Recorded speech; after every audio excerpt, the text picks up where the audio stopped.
voilà, nous enchaînons les plateaux sur cet endroit, cette salle du Café des Libraires, avec cette fois Grégoire Courtois, que j'accueille et qui dirige la librairie Oblique à Auxerre depuis 2011. Grégoire Courtois qui écrit lui-même d'ailleurs, hein. Il a été édité au Quartanier chez Folio. Oblique a été créé en 1976. C'est une librairie généraliste située au cœur d'Auxerre, en Bourgogne. Bienvenue Grégoire. Merci. Bienvenue. Alors, une filiation sous tension, c'est un petit peu le thème général de ce plateau, mais vous savez que ce ne sont pas forcément les thèmes que l'on traite ici sur ce plateau. On parle surtout des histoires que nous racontent les auteurs que nous avons le plaisir de recevoir. Et je vais vous les présenter tout de suite. Alors, il y a Julie Otsuka qui est au milieu. Diplômée en art de l'université de Yale. Elle a été peintre avant de se consacrer à l'écriture. Elle est née en Californie et d'origine japonaise. Je crois que sa mère est américaine et japonaise et son père japonais, quelque chose comme ça.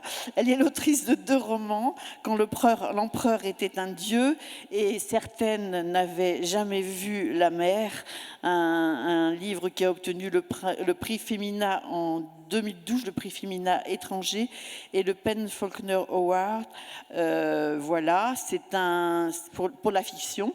C'est un grand plaisir de la revoir sur ce plateau. Elle va parler aujourd'hui d'un nouveau livre qui est paru en septembre 2022, donc tout récemment, qui s'intitule La ligne de nage et qui est paru chez Gallimard et qui a été traduit par Karine Chichereau. Karine Chichereau est traductrice et comme certains d'entre eux, eh bien, pour son auteur, elle vient aussi faire l'interprète et merci à elle de se plier à cet exercice qui, c'est quand même pas le même métier, hein, c'est pas la même chose, très différent, je crois, entre la traduction solitaire et l'interprétariat devant le public. On imagine un petit peu le choc. Alors, Brian Washington, qui est placé là-bas et qui va être traduit par Arnaud Prêtre. Arnaud Prêtre, c'est un fidèle traducteur du Festival America. Il vient de Bruxelles pour ça, et merci à lui d'être avec nous. Brian Washington est lauréat de nombreux prix, dont le Diane Prize en 2020 pour son recueil de nouvelles Lot ou Lo, je ne sais pas comment on le prononce. Son roman Houston Osaka reçoit un accueil unanime de la presse, c'est celui dont nous allons parler. Il a fait partie aussi de la dernière sélection des libraires de pages et c'est une belle reconnaissance parce que même si ce n'est pas lui qui a remporté le prix, c'est une belle reconnaissance. Ça veut dire le livre a été vraiment apprécié par un grand nombre de libraires, et on le sait, les libraires sont de très bons lecteurs. Alors, Houston Osaka est paru aux éditions Jean-Claude Lattès en août 2022.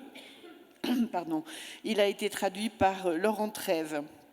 Et puis, plus près de moi, Kevin Wilson, qui est né à Suwanee, dans le Tennessee. Il est l'auteur de nouvelles et de romans, dont La famille Fang en 2013. Les enfants sont calmes est son 3e roman. Il enseigne aussi la littérature, je crois, à l'université de Suwanee. Enfin, ce sont les informations que j'ai eues, en tout cas. Et il va être traduit par Elisabeth Perello, qui est toute nouvelle ici au Festival America et qu'on remercie d'être avec nous, parce qu'elle a accepté de remplacer quelqu'un qui était indisponible au pied levé, et ça n'est pas toujours facile. Donc merci à elle. On va parler du livre Les enfants sont calmes, paru chez Robert Laffont en septembre 2022 et qui a été traduit par Christine Barbast. Voilà, j'ai fait les présentations. Grégoire, c'est à toi d'enchaîner. Merci beaucoup. Merci à tous et toutes d'être présents et présentes ici. Effectivement, ce thème filiation sous tension va parler à beaucoup d'entre vous, j'imagine, beaucoup d'entre nous. Douglas Coupland, qui est un auteur canadien que vous connaissez peut-être, avait écrit un roman qui s'appelait « Toutes les familles sont psychotiques ».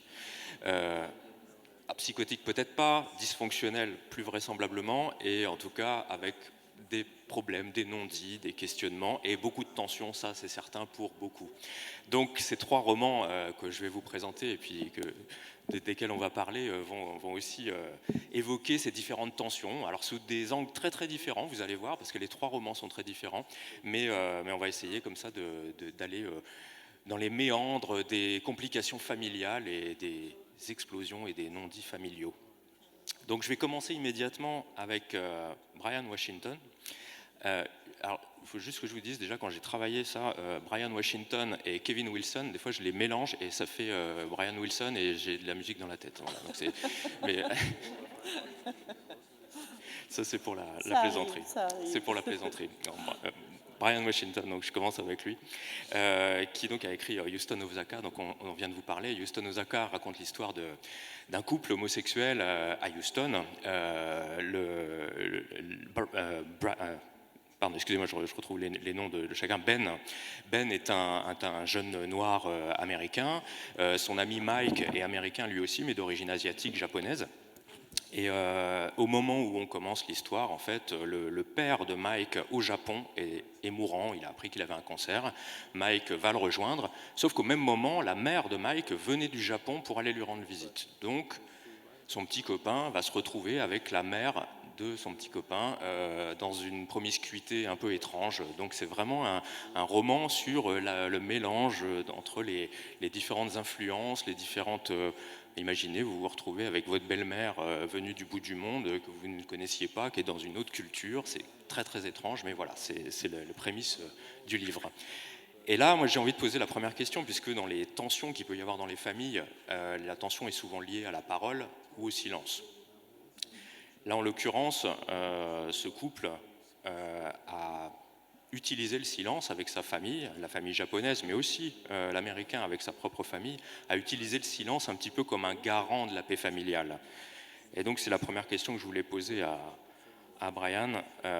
Est-ce que c'est parfois nécessaire ou est-ce que il est utile d'utiliser le silence pour préserver cette paix familiale?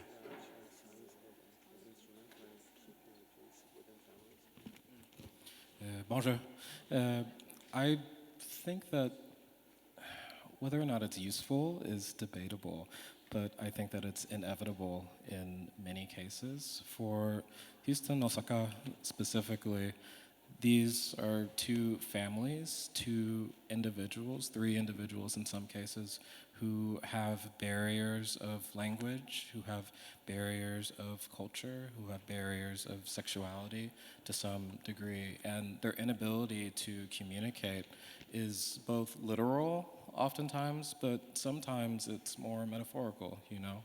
The way in which a father perhaps doesn't have the language for his child's queerness creates a sort of silence, in the same way that a child who can only view their mother as a sort of mother instead of an actual whole person creates its own silence. And I think that the creases in between those silences are really fascinating, and that's something that really compelled me to work through and circle around for Memorial. Alors le silence est-il utile? Ça, on peut en débattre, mais en tous les cas, je pense qu'il est inévitable. Dans Houston Osaka, on a 2 familles qui sont composées de 2 ou 3 personnes et où on retrouve des barrières qui sont liées à la langue, des barrières liées à la culture, des barrières liées à l'orientation sexuelle. Donc en fait, ces barrières créent une impossibilité de se parler, de communiquer, qui est parfois littérale, ils ne peuvent vraiment pas se parler, et parfois métaphorique. 2 exemples.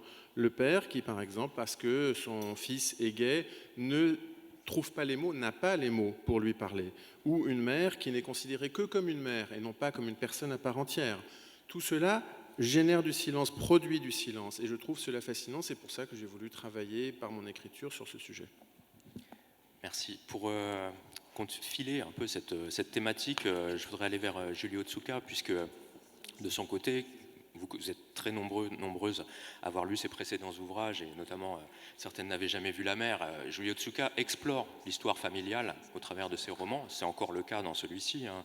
Pour ceux qui ne l'ont pas lu encore, ils vont découvrir un roman très fort qui s'appelle La ligne de nage. La ligne de nage, c'est cette ligne dans laquelle vous allez dans votre piscine. Et donc la première partie du livre, et c'est un livre qui est vraiment très très audacieux pour ça, il y a toute une première partie dont vous ne savez pas vraiment pourquoi vous êtes en train de lire ça, puisque vous êtes vraiment dans une description du microcosme, d'une petite piscine new-yorkaise, qui est une piscine souterraine, une petite communauté, donc vous allez découvrir chacun des personnages. Et ça dure comme ça très longtemps, on apprend à les connaître. Et au milieu de ces personnages, il y a un personnage qui est plus important que les autres, et ça vous le savez si vous avez lu le 4e de couverture, et vous vous en doutez si vous connaissez Julie Otsuka, il y a un personnage qui est beaucoup plus important que les autres, qui est la mère de la narratrice. Et cette mère de la narratrice va avoir une importance considérable dans la 2e partie du livre. Mais vraiment, cette introduction, elle est vraiment, vraiment stupéfiante quand on lit le livre, parce que c'est assez rare que de voir une introduction qui peut durer comme ça la moitié du livre, mais qui a toute son importance, qui a vraiment toute son importance dans ce que ça représente, parce que donc le personnage de cette femme, on va s'apercevoir rapidement qu'elle a des pertes de mémoire, elle perd petit à petit la mémoire. Et quand on connaît le travail de Julie Otsuka, qui est un travail sur la mémoire familiale, sur comment on recueille ce qui vient des parents, des grands-parents, cette perte de mémoire, c'est la disparition de quelque chose de considérable. Donc pour aller de ce côté, puis continuer sur cette idée du silence ou de la parole, vous avez toujours considéré que la parole était peut-être quelque chose de nécessaire dans votre travail d'écriture, mais pas n'importe quelle parole, la parole familiale.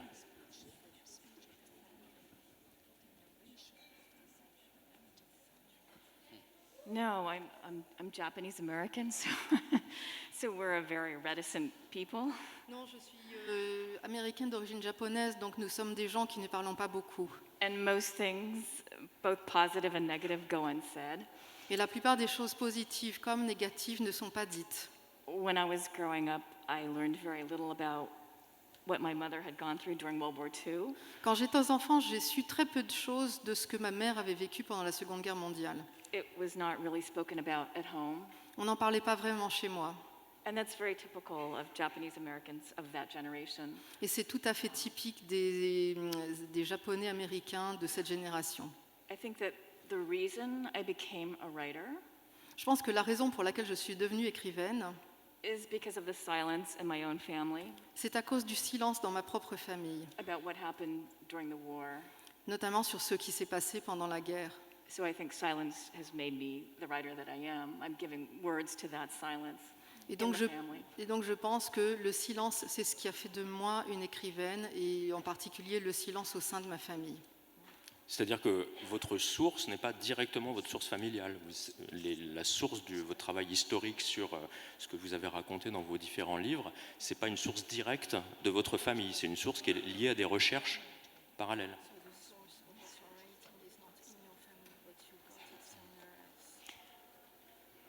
For my first novel, the source is definitely my family. Pour mon premier roman, la source vient complètement de ma famille. So my mother and her parents and my mother's brother lived in Berkeley, California. Donc ma mère, ses parents et son frère vivaient à Berkeley, en Californie. And they were all sent to the concentration camps Et ils ont été envoyés dans un camp de concentration. during the war. So it was a very personal family story. Donc c'était pendant la guerre, et c'est une histoire donc qui est très personnelle à ma famille. But my second novel was not based on my family history. Mais mon deuxième roman n'était pas du tout basé sur l'histoire de ma famille. And The Swimmers is probably the novel that is closest to me personally in subject. Et La ligne de nage est sans doute le roman qui m'est le plus proche à moi personnellement. But I draw upon my mother's memories of what we call camp when she was young. Mais je me suis aussi inspirée de la mémoire de ma mère et de ses souvenirs du camp de concentration. Merci pour poursuivre. Alors, le livre de Kevin est un petit peu différent puisque je ne sais pas comment vous expliquer ça. Je vais l'expliquer très simplement. Les enfants sont calmes. C'est un roman dans lequel vous avez des enfants un peu particuliers puisque c'est des enfants dès l'instant où ils vont avoir des émotions un peu fortes, où vous allez les agacer, où ils vont s'énerver un petit peu. Ces enfants vont prendre feu. Mais prendre feu littéralement, c'est-à-dire que ça devient des vraies petites torches, ce qui les rend. Alors c'est eux, ça leur fait rien du tout, hein, ils sont complètement immunisés et inifugés, on pourrait dire. Et en revanche, les alentours, non, vous imaginez bien. Donc c'est assez problématique. C'est ça le problème. Ça peut poser des problèmes effectivement dès lors que vous occupez d'enfants pareils. Tout le livre réside dans cette idée qui paraît complètement folle comme ça, mais qui va traiter plein de sujets tout à fait passionnants, parce que c'est des sujets qui sont des enfants incontrôlables d'une part, ça n'y a pas besoin d'être en feu pour être incontrôlable. C'est les enfants indésirables ou les enfants d'une autre. Enfin, il y a beaucoup de questions comme ça qui vont se poser. Et puis des enfants différents d'une manière générale. Comment on gère des enfants différents, pas présentables. Voilà. Donc la question qui peut paraître anodine, en fait, est très très bien gérée dans ce livre que j'ai vraiment, qui est du début à la fin, file sa métaphore de manière très très subtile et très intelligente. Pour aller sur la question dont on parlait, puisque là, vous l'avez remarqué, la gestion du conflit se fait de manière plutôt violente chez Kevin Wilson. Donc en fait, ma question est, c'est des enfants qui sont tenus à l'écart, justement pour éviter ces conflits dont on parle, pour éviter cette mise sous tension. Moi, je me demandais si lui déjà avait des enfants. C'était déjà la première chose. S'ils prennent feu eux aussi. Alors, prennent feu peut-être pas, mais est-ce qu'ils sont explosifs en tout cas, puisqu'on peut être explosif sans forcément faire des dégâts collatéraux.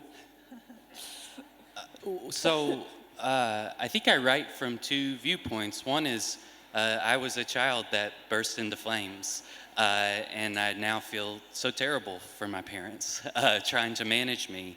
I have Tourette syndrome, and so I have all these tics and strange movements that my parents had no idea what it was in me.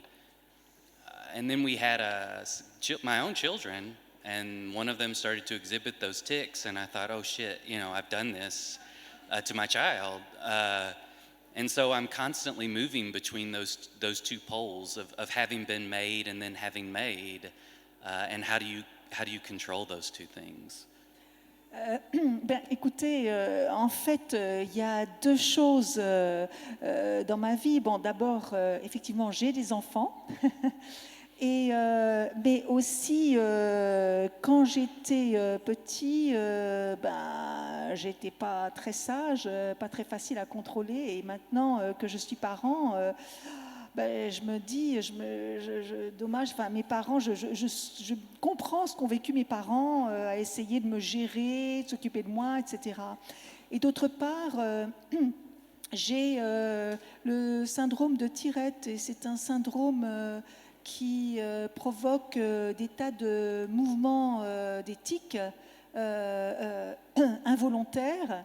Et donc j'ai cela, donc c'est un peu particulier pour les parents, c'est toujours inquiétant. Et puis quand j'ai eu des enfants, j'ai espéré que ce n'était pas le cas. Et puis j'ai un de mes enfants qui a commencé à montrer ce genre de tic. Et alors là, je me suis trouvée, disons, de l'autre côté de la barrière.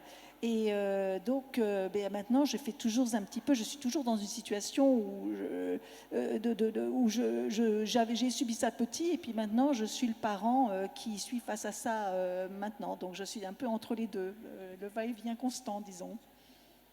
C'est quelque chose sur lequel on va revenir, la question de qui s'occupe de qui, en fait, entre les parents et les enfants, puisque c'est vraiment une question importante dans plusieurs de ces romans. Je voulais juste revenir sur ce qu'a dit Julie Otsuka tout à l'heure concernant la culture japonaise, qui est, comme elle le disait, une culture du silence, puisque c'est un point commun entre les deux romans, celui de Brian et de Julie, qui est d'avoir effectivement des personnes d'origine japonaise ou de culture japonaise.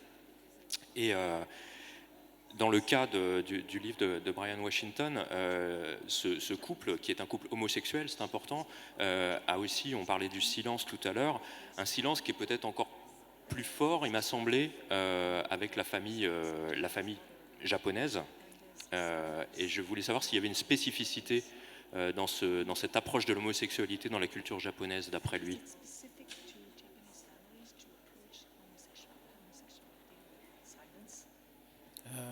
That's a good question.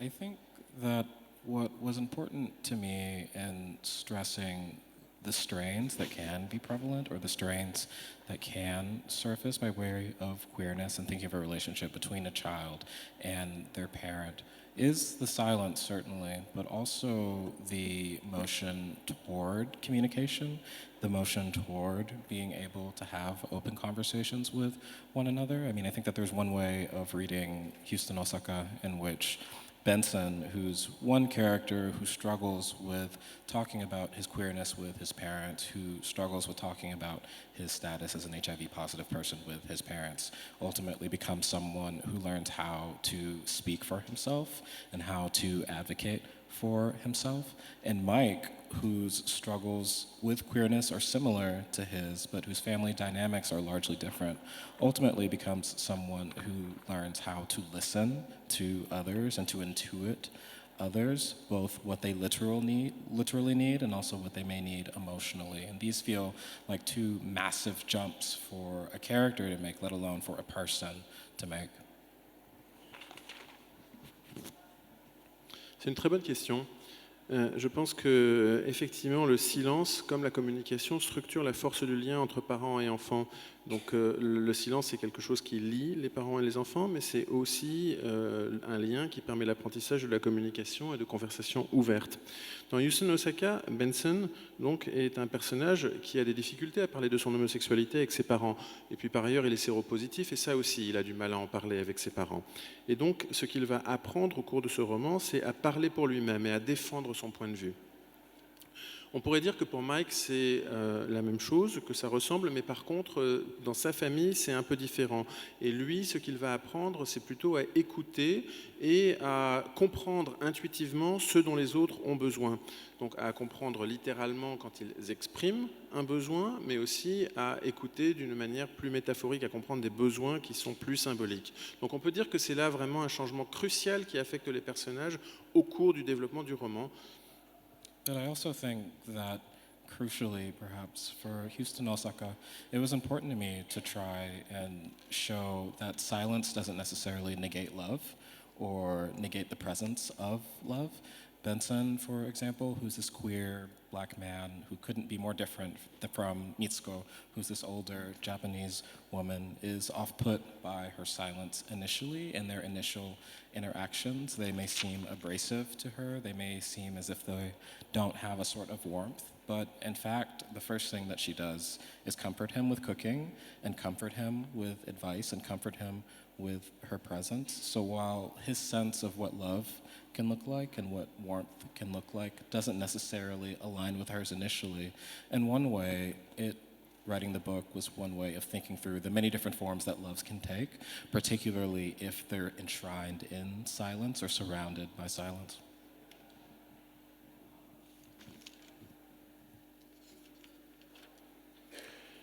Oui, effectivement, c'est une question cruciale dans Yusuke Osaka. Ce que j'ai essayé de faire, c'est de montrer en fait le rapport entre l'amour et le silence, entre la présence de l'amour et le silence. Prenons par exemple la relation entre Benson et Mitsuko, donc sa belle-mère.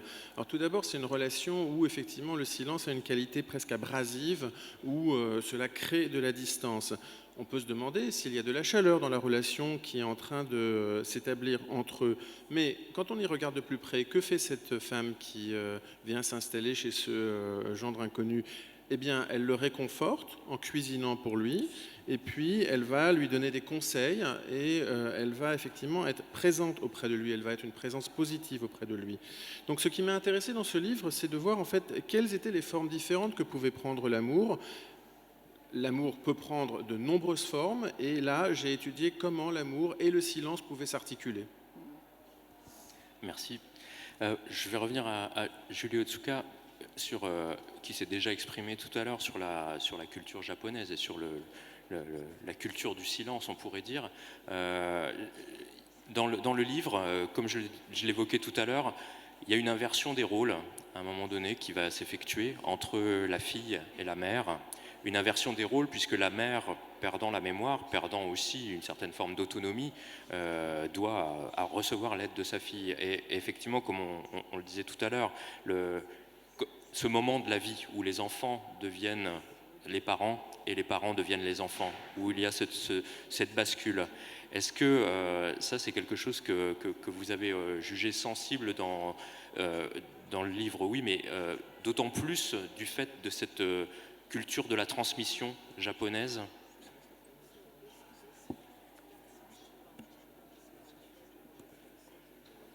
Qui est un culte des aînés, c'est ça que je veux dire. Il y a aussi une...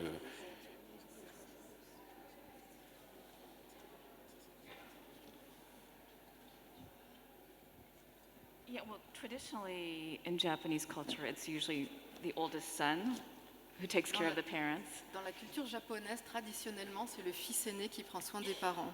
But I feel like in America, Mais en Amérique, it's always left to the daughter c'est toujours aux filles de s'en occuper. to do the caregiving. Ce sont elles qui s'occupent des parents âgés. It's just expected of women, I think, to do what is thought of as women's work. C'est ce qu'on attend des femmes et elles sont censées s'occuper de leurs vieux parents. So I do not think that it was particularly Japanese that the daughter ended up taking care of the mother in the novel. Donc il me semble que ça n'est pas particulièrement japonais que ce soit la fille qui s'occupe de sa mère âgée. It was more American, C'est plus américain. and it also has to do with there's really no safety net in America for when you get old. No safety net, no. Oui. Et puis aux États-Unis, il n'y a pas non plus de filet de sécurité pour les personnes quand elles sont très âgées. So it's really left to the family to make their own plans as to how to care for the elders. Donc c'est vraiment à la famille de se débrouiller par elle-même pour savoir comment gérer la vieillesse des gens. If you have money, you're lucky. You can afford to hire people to help. Si vous avez de l'argent, vous avez de la chance, vous pouvez payer des gens pour s'occuper de vous. And if you don't, it's very, very difficult. Mais quand ça n'est pas le cas, quand vous n'avez pas d'argent, alors là, les choses se compliquent beaucoup. Je vais parler du personnage et pas de l'autrice, parce que je ne voudrais pas mélanger les deux, mais le personnage, en l'occurrence, cherche aussi, en s'occupant de sa mère, à se racheter d'une certaine forme de culpabilité, qui a fait la culpabilité un peu de vivre sa propre vie. Il y avait un petit peu de ça aussi dans cette idée. Ça, c'est quelque chose aussi que vous souhaitiez appuyer.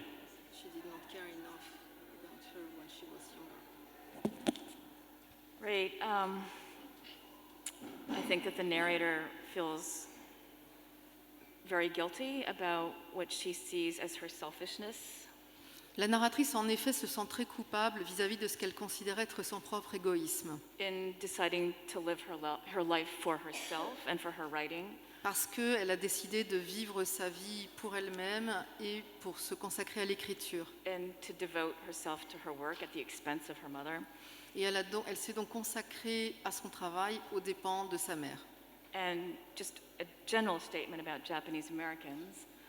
Et c'est une chose générale à propos des Japonais américains. So often the children who grew up in the camps, Souvent, les enfants qui ont grandi dans les camps de concentration, their parents sacrificed everything for them leurs parents ont tout sacrifié pour eux after the war après la guerre, and to make a new start, and it was a very difficult time. pour prendre un nouveau départ. Or, c'était une période extrêmement difficile. So Alice was a very dedicated daughter to her own mother, Donc Alice s'est montrée une fille extrêmement dévouée à sa propre mère, but she did not receive the same care from her daughter. mais elle n'a pas reçu les mêmes soins de la part de sa fille. And I think that personally there's always a price that a writer pays to do her work.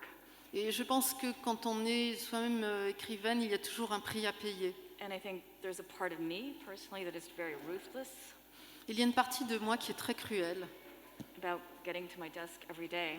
parce que je veux absolument pouvoir m'installer à mon bureau tous les jours. And there is guilt that I feel personally about not being a better family member. Et effectivement, je me sens coupable de ne pas être une meilleure parente pour les membres de ma famille. And that is the price of writing the novel. Et voilà le prix pour écrire ce roman. Hein, c'est vrai que cette ambiguïté, elle est très présente dans le livre. Malgré tout, comme vous venez de le dire, le fait de s'occuper de quelqu'un, finalement, peut parvenir à cette forme de complétude.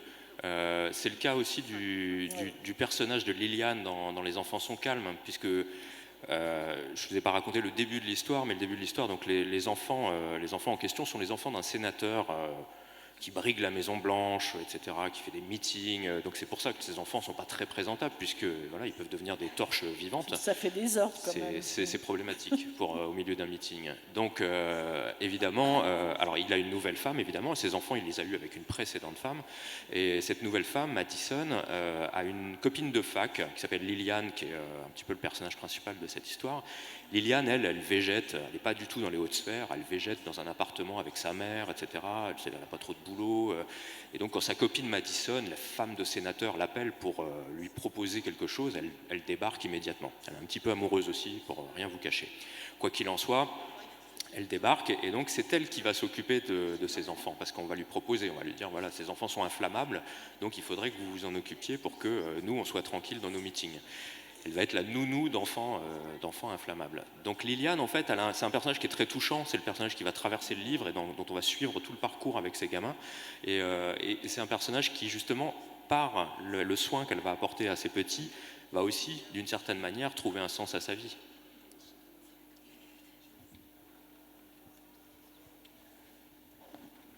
I think it was really important to me that Lillian is not their mom.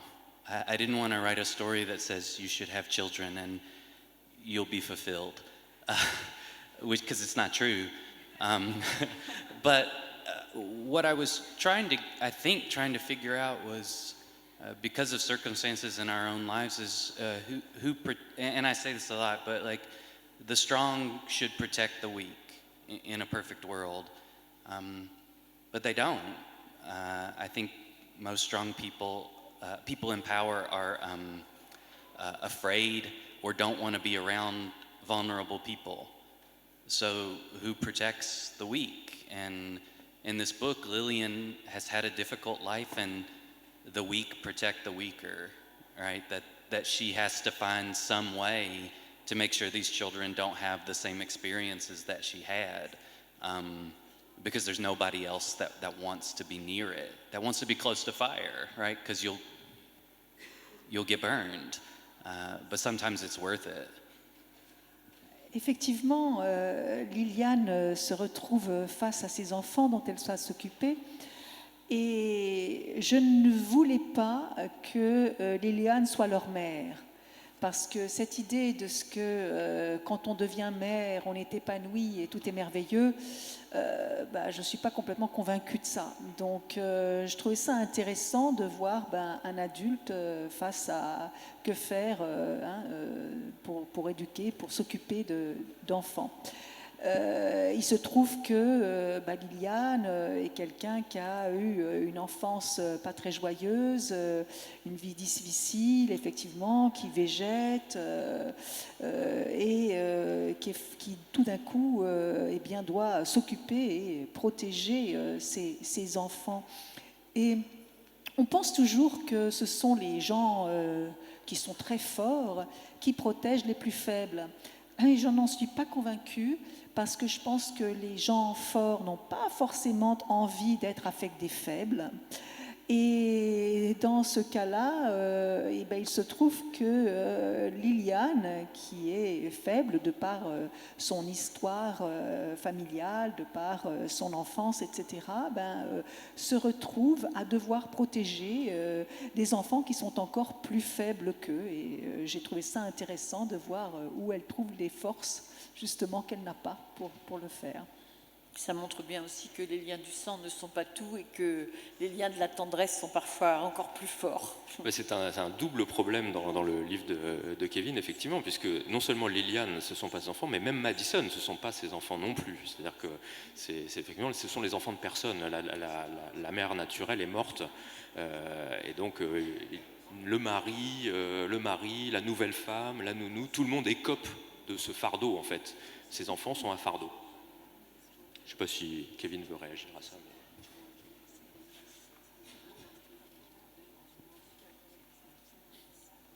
Non, on peut. If you want to. Vous voulez que je réponde à ça? If you want to, but it's not. Yeah, I can quickly, that's right, that Madison is their stepmom too, and I am interested in that idea of what makes a family. And my early books were all about the nuclear family, the domestic life. And as I get older, I'm more interested in the ways in which family spreads out, and it encompasses so many more people. Oui, j'aimerais ajouter qu'effectivement, Madison n'est pas leur mère, mais c'est tout de même leur belle-mère. Et ce qui m'intéressait justement, c'était un petit peu cette idée de qu'est-ce que la famille. Mes premiers romans traitaient plutôt de la famille vraiment la plus proche, hein, les parents, les enfants. Et puis, à mesure que je mûris, l'auteur a dit que je vieillis, mais bon, je l'enjolive un petit peu, eh bien, je m'intéresse plus à la famille au sens plus large, parce que la famille, c'est pas forcément juste la famille nucléaire, mais c'est aussi ce qui nous entoure un petit peu. Ça me permet de rebondir juste pour Brian Washington, donc de parler quand on parle justement de transmission familiale hors de la famille, de beau-père, de belle-mère, de gendre éventuellement, de bru, pour utiliser un mot un peu daté. C'est moche. Très moche en plus, absolument. Dans le cas de la promiscuité entre Ben et Mitsuko, donc la mère de Mike, donc sa belle-mère, voilà. La belle-mère va faire de la cuisine. Il vous l'a dit tout à l'heure, il y a un côté très étonnant, et c'est pas trop vous révéler un bout de la deuxième partie du livre où Mike va s'étonner que Ben connaisse des recettes de cuisine japonaise à son retour. Et effectivement, il y a une transmission qui se fait par l'intermédiaire de la cuisine, ouais, qui est tout à fait passionnant dans le livre. D'où vous est venue cette idée de transmission par la nourriture, par la cuisine, plutôt que la cuisine, parce que c'est la manière de faire les aliments. Oui. Yeah, I mean, I think that cooking is, in the novel, but also just in life, a language of its own, much like any other language, in the same way that sex is a language in and of itself, in which we can learn a lot about ourselves and others solely by the act, even if all other vocal and visual cues may fail us. So the act of learning how to cook a partner's favorite dish, for example, is really an act of love, or it can be viewed as an act of love, which becomes particularly significant, I think, if communicating that love in different ways is not an option, right? If there's not an option to simply say, I love you to someone, or have a language around that, but cooking becomes that sort of language, I don't think that it invalidates either of those, you know. It's just as palpable, just as tangible of a form of love. And it was really interesting to me to see where the language around what love is and can be sometimes fails, and sometimes the action itself, even if it isn't necessarily the action that one would expect to communicate love, can be just as firm and can be just as long-lasting in its own way. Oui, alors je crois que la cuisiner, c'est vraiment un langage à part entière. Et c'est d'ailleurs comme ça que je le montre dans mon roman. C'est quelque chose qui nous apprend énormément sur qui nous sommes et qui nous apprend également beaucoup sur les autres. Et peu importe d'ailleurs si on échoue ou pas. Donc c'est par exemple apprendre à préparer le plat préféré de la personne qu'on aime, c'est vraiment lui montrer de l'amour. Et en particulier dans un contexte où d'autres manières d'exprimer son amour sont manquantes, cuisiner prend une importance toute particulière. Alors, je ne dis pas qu'il n'y a que la cuisine. Ce que je dis simplement, c'est que c'est une des formes aussi valides, aussi légitimes que les autres de montrer de l'amour pour quelqu'un.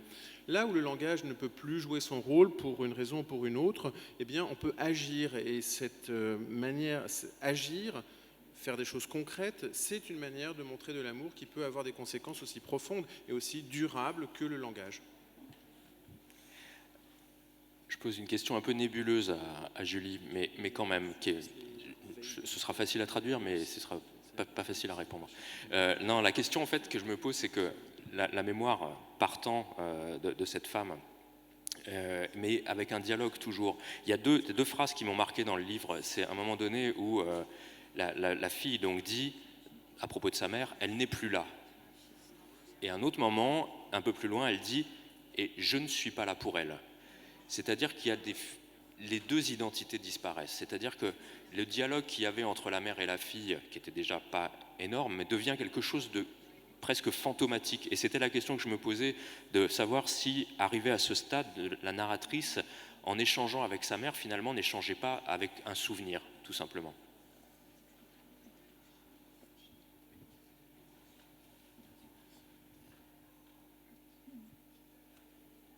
Yes, I think with people who are suffering from dementia, Oui, je pense que chez les gens qui souffrent de démence sénile, that we often assume they are more present than they actually are. nous pensons souvent qu'ils sont plus présents qu'ils ne le sont réellement. There's something very comforting about looking at the external body, C'est très compliqué de se confronter au corps physique and I think we project all of our memories onto a literal face parce que l'on projette tous ces souvenirs sur le visage de la personne that we've known all our life, que nous avons connu toute notre vie. when in reality, Alors qu'en réalité, you're speaking to a mask vous parlez à un masque that just looks like the person who was there. qui ressemble à la personne qui fut là. I think that what was most heartbreaking about Alice Je pense que ce qu'il y a de plus déchirant à propos d'Alice, is that she is a vessel in a way for all of the memories of Japanese Americans. c'est qu'elle est en quelque sorte le vaisseau de tous les souvenirs des Japonais américains And their experience during the war, via son expérience pendant la Seconde Guerre mondiale. and every day more and more of them are leaving us. Et de plus en plus nombreux sont ces gens qui meurent étant donné leur âge. And pretty soon there will not be a single survivor alive. Bientôt, il n'y aura plus aucun survivant de cette époque et de cet événement. So for me personally as a writer, Ainsi donc, pour moi, personnellement, en tant qu'écrivaine, my work is a way of keeping Alice's memory and the memory of the Japanese Americans alive. mon travail sert à préserver la mémoire d'Alice, mais aussi la mémoire de toute cette génération de Japonais américains qui ont vécu la guerre. Dernière question, juste je termine avec, peut-être pour conclure, puisque une question à Kevin. On a parlé de différentes formes de tensions au sein de la famille, et donc comme je vous l'ai expliqué, les tensions dans son livre se règlent de manière assez explosive. Est-ce qu'il faut en arriver à ce genre de mise à feu pour résoudre les conflits, au sens métaphorique bien sûr?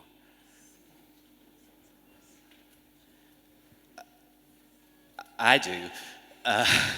I don't know. I mean, as a writer, that's what I need is to see the thing blow up and then reconstruct it so that I can tell the story to another person to make them understand. So even if in the story we don't have that explosion in my head because I'm afraid of the world, I make that explosion happen and then work backwards to try to figure out either how to keep it from happening or how to guide my reader to that so that they believe it and it makes sense. Écoutez, je ne sais pas comment font les autres. Moi, j'ai besoin que ça pète. En fait, pas forcément dans l'histoire, dans le roman, mais dans tous les cas, dans ma tête, il faut que tout ça explose. Et puis après, moi, il faut que je ramasse les morceaux un à un et puis que je les remette ensemble pour que ça ait un sens et puis pour raconter l'histoire, soit pour éviter d'arriver à cette explosion finale ou bien soit pour guider le lecteur petit à petit vers cette explosion. Et c'est formidablement réussi. 3 livres vraiment passionnants, chacun effectivement, comme tu le disais Grégoire, très différents les uns des autres, mais il y a quand même un point commun, c'est il y a l'amour, la tendresse, l'amour. Et puis même dans le livre de